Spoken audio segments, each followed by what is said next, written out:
Hey, thanks for continuing to watch my updates on my journey through getting a master's degree. Um, I wanted to talk about today a couple of the books that I've read in preparation for my this next fall semester that starts in about a week and a half. One of the classes I have is Mormonism and Early American Studies, and I've mentioned a couple times before. I'm very excited for this class. This is going to be a really fun one to go through. Uh, I was supposed to read what. Okay. So a little bit of a background on this. I got looking over the summer. What are the books I'm going to need to read for this class? What are things that I'm going to need to do uh, I be prepared because I want to read the books ahead of time, so I'm better prepared for the class.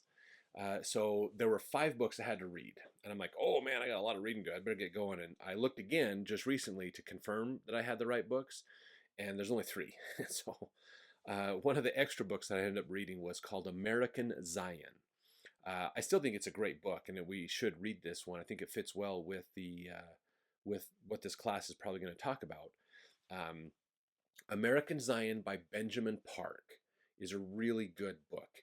This book is basically a it's the church, LDS church history from a non-religious standpoint, more scholarly standpoint, basically. So if you are a member of the church, you're familiar probably with standard church history.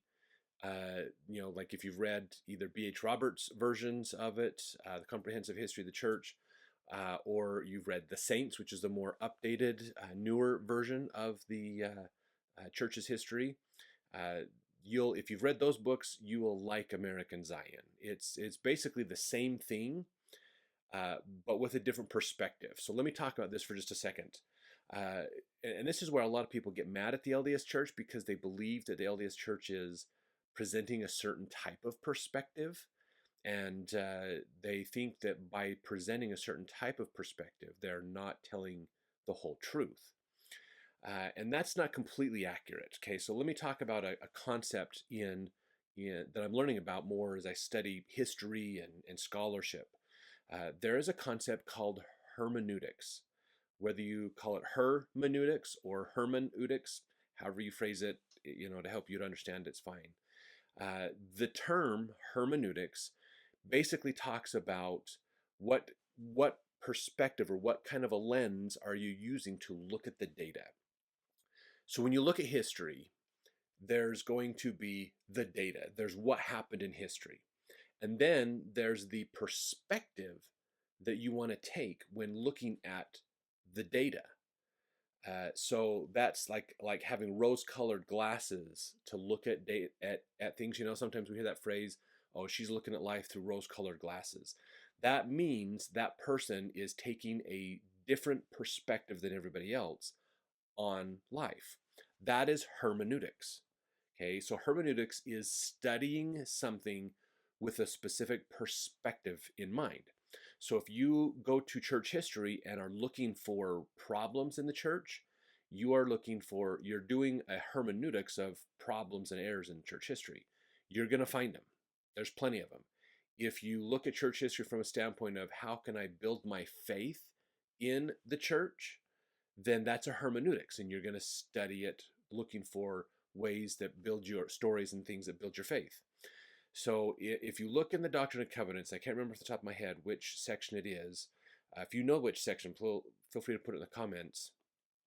But there was a revelation given to Joseph Smith that by God that said you need to keep a history of the church, basically, and the saints need to keep their own personal histories and things as well. So from that, we get that admonition of it's important to have church history and have things documented. In that revelation, it talks about that a purpose of church history and compiling an official church history is to promote faith among the members. So God told Joseph Smith to not just document history, but create a history with a hermeneutics of promoting faith. That's the official church history that they use today. So the saints could be considered that, as well as B.H. Roberts' Comprehensive History of the Church. Uh, the goal of producing an official church history is to promote faith. So they're putting a hermeneutics on it. Now, just because they have that perspective of promoting faith doesn't mean they're lying to people. They're just telling the story from a certain perspective, okay? And you might be like, no, that's still lying. That's still lying. Okay. If this is a concept that is bothering you and you want to use this to as an excuse to hate the church, you have to remember, okay, this is important. You have to remember that the four gospels at the beginning of the New Testament are all hermeneutics about the life of Jesus Christ. Okay? None of those four gospels tell the complete story of the life of Jesus Christ. They all tell a different perspective. We know Matthew's writing to Jews. We know Mark is writing to more Gentiles. Luke was writing to a person, basically, who was probably a Gentile to teach him stuff. John wrote a whole different perspective of, he's not considered a part of the synoptic gospels. Those are the three. John's is like a whole different perspective of Christ. Like, you've read the other stories. Now let me tell you who Christ really was, the divine Christ. So they all tell different perspectives. They all have different ideas of how to frame Jesus and his stories to tell a narrative. So before you get mad at the LDS Church for building a narrative to promote faith, realize that the main section, the four Gospels in the New Testament, do the exact same thing for the life of Christ. So you can't get mad at the church, but accept the New Testament at the same time. You can't, that doesn't work. But it's all hermeneutics, basically. Even the whole, the whole Bible is hermeneutics to an extent, basically. The Bible is not telling you the history of the world. The Bible is telling you the history of the children of Israel, more specifically Jews, because the tribe of Judah is the main narrative through a lot of the Bible, mainly because most of the rest of the tribes were dispersed through the Assyrian conquest, and so we don't have a lot of their other writings from those other tribes after they were split up. So, and it's okay. I'm just saying it's just a perspective, okay? And it's totally fine. So American Zion takes a non-religious perspective on the history of the church. If you read American Zion, which, like I said, if you're familiar with church history and want to see a little bit different perspective, it's a good one. I think you'll enjoy that one. Realize, though, it is coming from a non-religious perspective. I believe Benjamin Park, the guy who wrote it, is LDS, but he's written this from, again, a scholarly point of view, not a religious or faith-building point of view. So some of the stories he tells, some of the things he puts in there are coming from a different perspective. It's not bad that they are. Okay, just realize that there's different facts, there's different points of view, and that's okay. You want to think about them as a whole. So if you want to get a more well-rounded perspective of the church, read the Saints is probably the best main one to read. And American Zion, if you put those two together, you'll have a little bit more of a well-rounded perspective of church history. So it's a good one. It's a good one. If you are not a member of the church and you want to understand the history of the church, but you really don't want to have to read the Saints to do it because you don't want to read that main narrative, then American Zion would be a good alternative for you to get a good overview of what the church's history is like. Now, the other book that I would absolutely recommend everybody read, if you hate the church, read this book. If you love the church, read this book. This book was by Paul Reeve, who's a history professor at University of Utah. It's called Religion of a Different Color.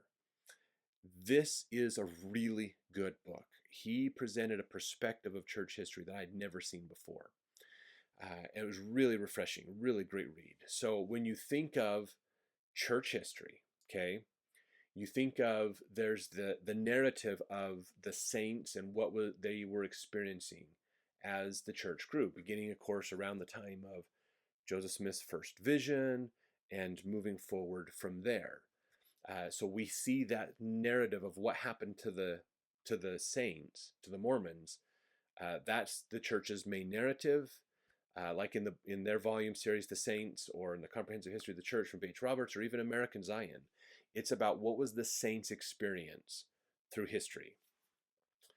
Religion of a different color took a different perspective and said, what is the history of the church from everybody, all the non-members that were around the members?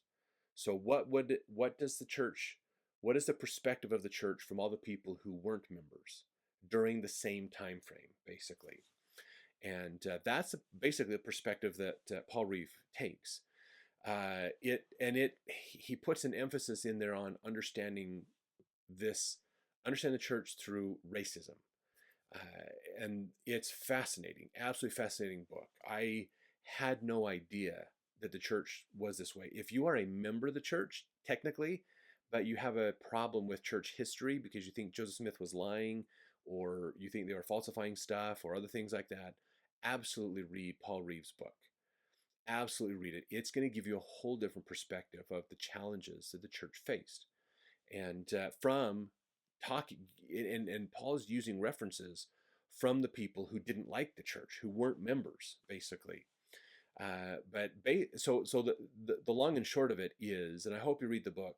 The long and short of it is the LDS church, so members of the church, the Mormons, if you will, from the 1800s, were seeing, this is the perspective everybody else took of the Mormons, was that the Mormons weren't white enough. Okay? Evangelical Christianity was noted as the established whiteness for America. Mormons weren't white enough, basically. And so they were treated as if they were a different race. Just like the blacks got treated different, the Mexicans got treated different, the Indians got treated different, they lumped Mormons into a minority group, and they treated them the same they did the other minority groups. And so that's part of the problem that the church had, was the persecution. They were treated as if they were an ethnic minority. And that's what Paul Reeves' book gets into, and it's fascinating read, absolutely fascinating read. So I would definitely recommend that book if you want to see a whole different perspective of church history. That one's a really good one. So there were two more books that I did read for this class. So American Zion was the extra book. I read it, but apparently it's not going to be used in fall semester. So that was the bonus book. Religion of a Different Color is one of the textbooks I had to read for this class, and then I got two more that I read, and I'm going to talk about those next week. And you might be saying, well, what was the other book? You mentioned originally 5 books. 3 of them are the established ones, and then you had the 2 extras, which American Zion was one. The 5th book, the other book that I bought, it was used in spring semester, I guess, but it's not going to be a part of our curriculum in fall semester, is called Vengeance is Mine. It is a book that goes into in depth into the history of the Mountain Meadows Massacre, and I'm still going to read it. I think it's going to be a great book to read.